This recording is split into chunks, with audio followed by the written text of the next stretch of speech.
Pendulums are nothing new, and they certainly gained a bad reputation for taking ages to combo, having wars of text, but still ending only on all the generic omni-negates you can imagine. But if you want a practical list like that, this is not the video you should be watching. Greetings, Rigil Agateiades here, today back on Master Duel for the new cards. Haven't been on for ages, but thankfully nothing much about the meta changed. Until this week, that is, because a new selection pack has arrived. In this new selection pack, we have the best partner for Snake Eyes, the Fire Kings, the cute and surprisingly cheap new archetype, the Valmonicas, and the cover card of the pack, the RGB version of the Supreme King Zark. Other than the selection pack, you also have Snake Eye and Punk reprints in another pack, in case you're not bored to death by them yet. And Sky Striker alt arts for those who love Sky Striker Ace Ray and think the new support would change their life. Certainly not me, so I dumped all the gems for the best generic rank 8 ever. Of course, I'd get no Garunix and instead gets free Gate Magicians. Well, that's a bit of a sign. Today we're playing Pendulums, and thanks to the new Supreme King cards, we can play it in a way that you don't lose all your friends. The biggest change to the way the deck runs after the new support is definitely how you summon Supreme King Zark, or how you can actually summon him now. Supreme King Zark is the watered down version of the last boss in the anime Arc 5, but certainly isn't bad in terms of effects, until you realize how stupendously hard it is to summon. The fusion materials, 4 dragon monsters, 1 fusion, XZ Synchro and Pendulum each, makes Delta XL Synchro sound like a piece of cake. Until now. With the new trap, Soul of the Supreme Celestial King, you can now fusion summon Zark as a trap by tributing a 2500 attack spellcaster, and then using monsters from literally anywhere other than the banished zone. Hand, field, graveyard, extra deck face up, the main deck, and even now the extra deck face down. As long as you play the dragons in any shape or form, you can fusion summon Zark and get the full board wipe effect on summon, made even better by the new Supreme King Gate Magician that has exactly 2500 attack, can summon itself when a gate is on the field, and even search the trap on summon. Zark just went from almost impossible to almost a 1 card. Supreme King Zark also comes with a pendulum effect that almost nobody remembers, because no one ever made it past summoning him. And as a last boss, of course the scale effect is an extra deck lock with a hand rip as a bonus. Should be fun to use. The full board wipe is easy to use and it triggers the moment you summon Zark, but using the scale effect, that's a bit more complicated. We have to destroy Zark on our opponent's turn ourselves. To do that, we have to borrow a bit of help from a not so well reputed Link 4. Topologic Bomber Dragon. This Link 4 was mostly used in FTKs, but it alone didn't do anything wrong, to be honest. With a very simple effect, whenever a monster is summoned to its Link arrows, it destroys all monsters in the main monster zones, with no limit to how many times you do that. How do we make use of that? First, we summon Zark to a zone it points to. That gives us the Zark full board wipe anytime we want on our opponent's turn.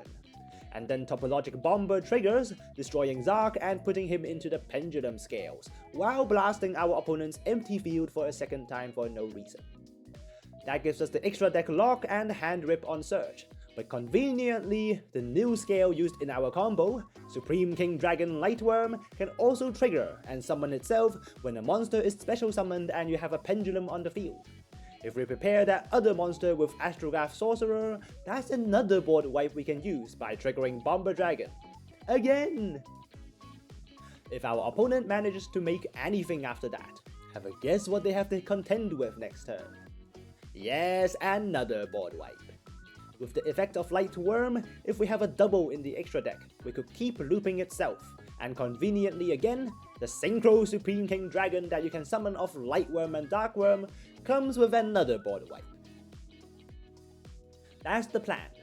Of course, it is not the most optimized pendulum list out there, but I promise you, it's a lot more fun than putting omni-negates on the field. Now you just have to pray that your opponent isn't playing Fire Kings, as you don't stand a chance with only pops. Or do you? First replay will demonstrate the board going first.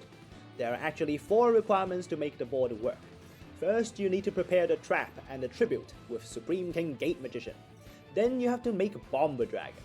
Not that hard yet. But then you have to prepare a monster to summon after the bomber triggers the first time. And at last, the most annoying requirement, you have to clear up the pendulum zone for Zark to sit in. Not as easy as I first imagined. But given its pendulums, most hands can get you there. You just don't know how to. Not going to list all the specific combos, but if you can get to Beyond the Pendulum, Electromite, and the Supreme King Gate Magician at the same time, you know you're set. Just get the Astrograph back to the hand with Exceed the Pendulum or draw the Wings of Light, and you have the monsters to trigger Lightworm. Board is set, and our opponent is on Mekankos. Thank God they didn't draw a Kaiju. Mekanko Fire Dance special summons a Mekanko. We immediately fire off the Zark before they get the full destruction protection. After all, we have board wipes to spare. Trigger the Bomber, they trigger the red Mekanko, and we imperm to stop their search. Tuck Zark into the scales, and in the extra deck, Lightworm loops itself. That will be our follow-up. Opponent triggers the Lightworms in the scales with Monster Reborn. We try to use that to trigger Bomber, except I summoned it to the wrong zone. Whoops. Good thing our opponent didn't draw the green equipped spell, so we don't have to jump through a million hoops to search Super Body. All we have to do is to summon Dark Worm, make Supreme King Dragon clear wing for a 3rd wipe, and we're set for lethal.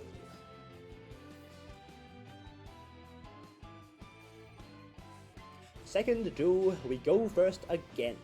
Don't worry, I have a replay of going second against meta as well. I just left it for last since you don't get to use a funny board against it. Okay, Spooky Dogwood might be a bit of a problem. We try to cut our combo short, but given its pendulums, we still need to summon a dozen times. Beyond the Pendulum and then Electromite to search Astrograph, don't summon Astrograph only to pick him up again with Exceed the Pendulum and straight to Bomber Dragon. Pass to our opponent, but he already has 20,000 life points. He starts his turn with a Pot of Desires, and then he calls a Battle Phase. You know what's coming. We summon Zark before the evenly drops, so we have time to put him safely in the scales. We get to leave 1 card on the field, and Zark is definitely our choice, as him alone is a strong enough board. Of course, it's evenly, and then thankfully our opponent passes the turn. God knows what he's on. Our turn, we have the best starter in the deck in Dragon Shrine. Send the Dark Worm and it summons itself, starting our combo without using a normal summon. Grab the only gate left in the deck, doesn't matter which since we just need a level 7 to make Odd Eyes Absolute Dragon.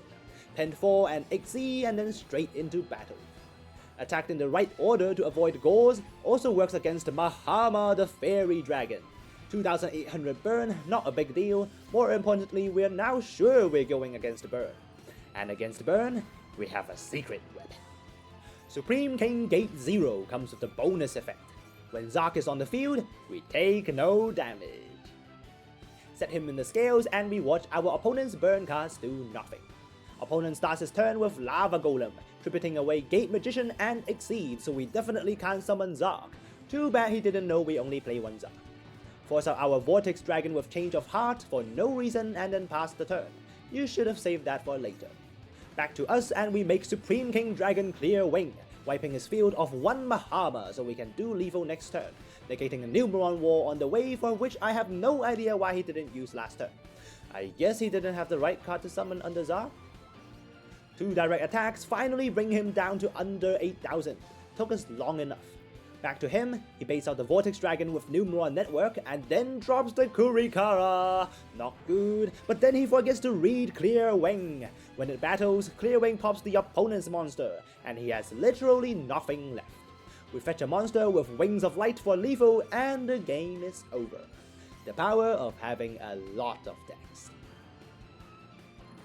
Final replay, and we go against the dreaded new meta deck, Fire King Snake Eyes. There's usually no hope going second against them without a single hand trap, made worse by the fact that they even had the crossout. But guess who else has some unfair cards? In our deck, we have one Super Poly as a surge target for the Supreme King Gates. Definitely don't mind hard drawing it this time. Playing Verti Anaconda also sounds like a good idea if you have the extra deck slots. Opponent keeps comboing until he gets a Monster Negate, IP, and Ambler Whale. Bear in mind he also has exceptional follow-up next turn with the Fire King Field Spell and Continuous Spell. But he's not going to see that part. Super Polymerization!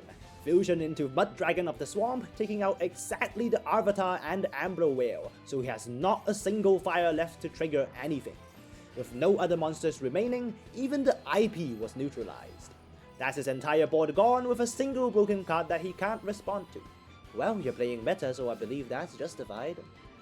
With absolutely no resistance until we pop his remaining field with Beyond the Pendulum, Ambler Whale can pop one card and that's it. Doesn't change anything at that point as we already Pendulum summoned. There was nothing he could do as he watches us bring out Vortex, a Gate Magician, and a Bomber Dragon for exactly 8,000 lethal.